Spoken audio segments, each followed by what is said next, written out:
Hey guys, ಎಲ್ಲರಿಗೂ ನಮಸ್ಕಾರ. ಇವತ್ತಿನ ಒಂದು ವಿಡಿಯೋದಲ್ಲಿ ನೀಟ್ನ ಪ್ರಾವಿಷನಲ್ ರಿಸಲ್ಟ್ ಬಂದಾದ್ಮೇಲೆ KCET ಹುಡುಗರು ತುಂಬ ಜನ ಕೇಳ್ತಿರುವಂಥದ್ದು ಏನಪ್ಪಾ ಅಂದರೆ, ಬ್ರೋ ನಮ್ಮ ಒಂದು ರಿಸಲ್ಟ್ ಯಾವಾಗ ಬರುತ್ತೆ, ಪ್ರಾವಿಷನಲ್ ರಿಸಲ್ಟ್ ಬಂದಾದ್ಮೇಲೆ ಆಪ್ಷನ್ ಎಂಟ್ರಿಗೆ ಏನೋ ಚಾನ್ಸಸ್ ಇದೆಯಾ ಅಂತ ಹೇಳ್ಬಿಟ್ಟು ತುಂಬ ಜನ ಕೇಳ್ತಿದ್ರಿ. ಇವತ್ತಿನ ಒಂದು ವಿಡಿಯೋದಲ್ಲಿ ಕಂಪ್ಲೀಟ್ ಇನ್ಫಾರ್ಮೇಷನ್ ತಿಳಿಸ್ಕೊಡ್ತೀನಿ. ಇನ್ನು ಚಾನಲ್ಗೆ ಸಬ್ಸ್ಕ್ರೈಬ್ ಮಾಡ್ಕೊಂಡಿಲ್ಲ ಅಂದರೆ ಸಬ್ಸ್ಕ್ರೈಬ್ ಮಾಡ್ಕೊಂಡು ಪಕ್ಕದಲ್ಲಿರುವಂಥ ಒಂದು ಬೆಲ್ ಐಕಾನ್ನ ಕ್ಲಿಕ್ ಮಾಡೋದು ಮರಿಬೇಡಿ. ಬನ್ನಿ ವಿಡಿಯೋನ ಸ್ಟಾರ್ಟ್ ಮಾಡೋಣ ಅಂತ. ಮೊದಲನೇದಾಗಿ ಆಪ್ಷನ್ ಎಂಟ್ರಿ ಎಡಿಟ್ ಮಾಡೋಕ್ಕೆ ನಿಮಗೆ ಮತ್ತೆ ಎಕ್ಸ್ಟೆಂಡ್ ಮಾಡ್ತಾರಾ ಅಂತ ಹೇಳೋದಾದರೆ ಸ್ಟ್ರೈಟ್ ಆನ್ಸರು ನೋ. ಯಾವುದೇ ಕಾರಣಕ್ಕೂ ಕೂಡ ಎಕ್ಸ್ಟೆಂಡ್ ಮಾಡೋದಿಲ್ಲ. ರಿಸಲ್ಟ್ ಬಿಡೋಕ್ಕೆ ಅವರು ತುದಿಗಾಲಲ್ಲಿ ನಿಂತ್ಕೊಂಡಿದ್ದಾರೆ. ಸೊ ಹಾಗಾಗಿನೇ 19ನೇ ತಾರೀಕು ರಿಸಲ್ಟ್ ಬಂದಿದ್ದ ತಕ್ಷಣ ನೆಕ್ಸ್ಟು ಪ್ರಾವಿಷನಲ್ ರಿಸಲ್ಟು 19ನೇ ತಾರೀಕು ಅಂದಮೇಲೆ ನೆಕ್ಸ್ಟ್ ಫೈನಲ್ ರಿಸಲ್ಟನ್ನು ಕೂಡ ಬಂದ್ಬಿಡುತ್ತೆ ನೆಕ್ಸ್ಟ್ ಡೇನೇ. ಸೊ ಹಾಗಾಗಿ ಪ್ರಾವಿಷನಲ್ ರಿಸಲ್ಟ್ ನಿಮ್ಮದು ಪಕ್ಕಾ ಅಂತ ಅಂದಮೇಲೆ ಏನಕ್ಕೆ ಮತ್ತೆ ಆಪ್ಷನ್ ಎಂಟ್ರಿನ ಎಡಿಟ್ ಮಾಡ್ತೀರಾ ನೀವು?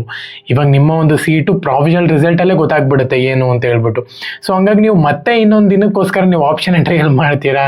ಮತ್ತೆ ರಿಸಲ್ಟ್ ಯಾವಾಗ ಬಿಡ್ತಾರೆ ಅವರು? ಇದು ಇಂಪಾಸಿಬಲ್ ಅಂತಲೇ ಹೇಳ್ಬೋದು. ಸೊ ಹಾಗಾಗಿನೇ ರಿಸಲ್ಟ್ ಬಂದಿದ ತಕ್ಷಣ, ಪ್ರಾವಿಷನಲ್ ರಿಸಲ್ಟ್ ಅಂದರೆ ಟೆಂಟೇಟಿವ್ ರಿಸಲ್ಟ್ ಬಂದಿದ ತಕ್ಷಣ ನೆಕ್ಸ್ಟ್ ಡೇನೇ ನಿಮ್ಮ ಒಂದು ಫೈನಲ್ ರಿಸಲ್ಟ್ ಅಲಾಟ್ಮೆಂಟ್ ಆಗುತ್ತೆ. ಸೇಮ್ ಕಾಲೇಜಲ್ಲಿ ಅಲಾಟ್ಮೆಂಟ್ ಆಗುತ್ತೆ, ಏನೂ ಡಿಫ್ರೆನ್ಸ್ ಇರೋದಿಲ್ಲ.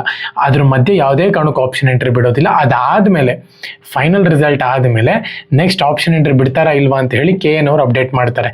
ನನ್ನ ಪ್ರಕಾರ ಬಿಡ್ತಾರೆ. ಏನಕ್ಕೆ ಕಾಲೇಜಸ್ನ ಬೇಕಂದರೆ ರಿಮೂವ್ ಮಾಡ್ಕೋಬೋದು, ರೀಆರ್ಡರ್ ಮಾಡ್ಕೋಬೋದು, ಆ್ಯಡ್ ಮಾಡೋಕ್ಕೆ ಬಿಡಲ್ಲ. ಇಂಪಾಸಿಬಲ್ ಅದು.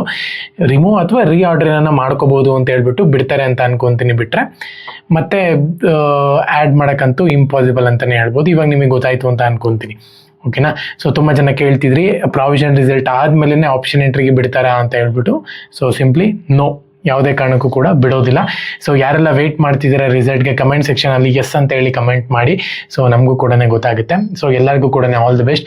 ಇವಾಗ ನಿಮಗೆ ಸೀಟ್ ಅಲಾಟ್ಮೆಂಟ್ ಆಯಿತು ಅಂತ ಹೇಳೋದಾದ್ರೆ ಚಾಯ್ಸ್ 1ನ ಕ್ಲಿಕ್ ಮಾಡ್ಕೊಂಡು ಆಪ್ಷನ್ ಎಂಟ್ರಿನ ಚಾಯ್ಸ್ 1ನ ಕ್ಲಿಕ್ ಮಾಡ್ಕೊಂಡು ಚಾಯ್ಸ್ ಎಂಟ್ರಿನ ಮಾಡ್ಕೊಂಡು ನೀವು ಆರಾಮಾಗಿ ಡಿಗ್ರಿ ಕಾಲೇಜ್ಗೆ ಸೇರ್ಕೋಬೋದು. ಎಲ್ಲರಿಗೂ ಕೂಡ ಧನ್ಯವಾದ. ಜೈ ಹಿಂದ್, ವಂದೇ ಮಾತರಂ.